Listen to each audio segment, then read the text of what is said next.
Imagine government inspectors knocking on your door with every right to come on in. We found that homeowners are being forced to sign away their property rights, and local governments are cashing in. They're taking advantage of a lot of people. More than a dozen Tampa Bay cities and counties have jumped on board.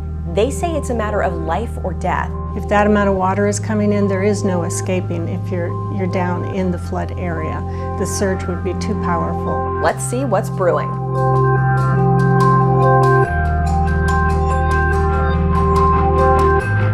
I'm Jenna Bourne, and I'm an investigative reporter at 10 Tampa Bay. If you're new here, welcome to our caffeine-fueled, homemade deep dive into issues that matter to you.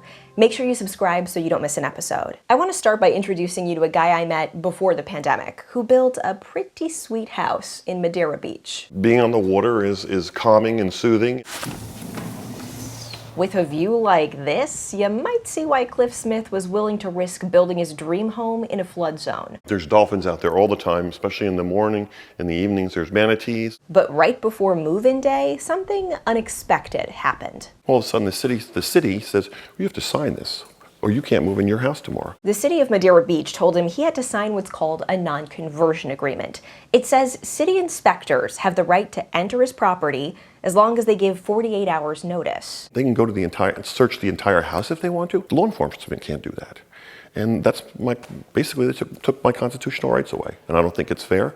And I don't think that there's a lot of people that realize what they're signing, because you're literally held hostage until you sign that piece of paper. 10 Investigates checked with 60 cities and counties in Tampa Bay and found about 1 in 3 require some homeowners to sign non-conversion agreements. Most of them include allowing city or county inspectors onto the property annually or with advance notice. And we're not just talking about luxury waterfront property. Most of the homeowners who have to sign these are in flood zones, and most are building new construction or renovating.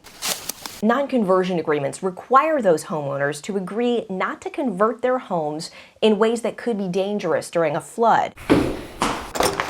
Like if Smith converted this first-story garage into another bedroom. Well, it's a life safety issue, obviously. We don't want people trapped in areas where they can't get out. Madeira Beach started requiring non-conversion agreements when Linda Portal became its certified floodplain manager in 2017. Don't codes and the requirement for permits prevent homeowners from making these changes anyway? Why are these non-conversion agreements even necessary? It does prevent them from making them legally, but we do have people that will kind of weekend warrior their house and go in and make improvements. But couldn't code enforcement go inspect that without a non-conversion agreement? Well, we don't usually go knocking on doors just to check on people without some concern that there's a violation of code. Non-conversion agreements are an optional part of FEMA's Community Rating System, or CRS program. Cities and counties earn credits by taking steps to prevent flood damage. Different kinds of non-conversion agreements earn different amounts of points. The more frequent the inspections, the more points they get. Now, we want to be clear. A good overall CRS score saves homeowners money. It reduces flood insurance rates for the people who live there. But it's also good for local governments' budgets by lowering insurance premiums on public property in flood zones. Pinellas County's government saves more than $14,000 a year on flood insurance because of its CRS rating. And the money doesn't stop there. Participating in the CRS program increases local governments' chances of getting several FEMA grants, competitive grants that can be worth millions. Long story short, requiring non-conversion agreements means an improved CRS rating, which can mean lots of dollars